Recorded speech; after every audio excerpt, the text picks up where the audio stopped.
EPF சந்தாதாரர்கள் தங்கள் சொந்த பயனீட்டுக்காக EPF மூன்றாவது கணக்கிலிருந்து கடந்த மே 12ஆம் தேதி தொடங்கி பணத்தை மீட்டுக்கொள்ளும் நடைமுறை அமல்படுத்தப்பட்டிருக்கிறது.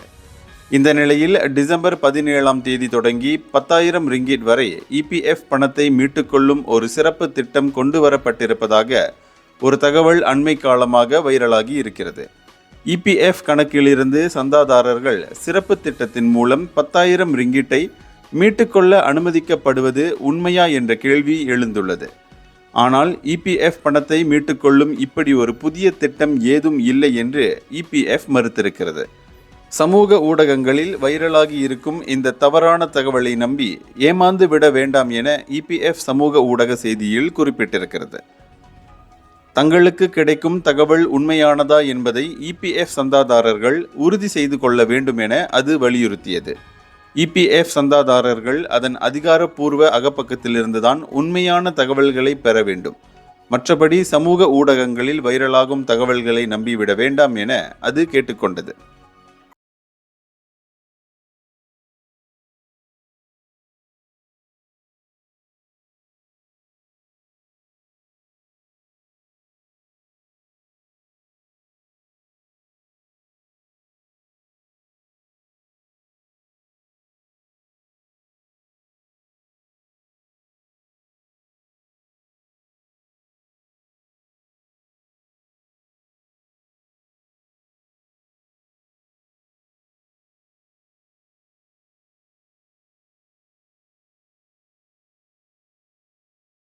இந்தியர்களின் இதய குரல் மக்களோசை.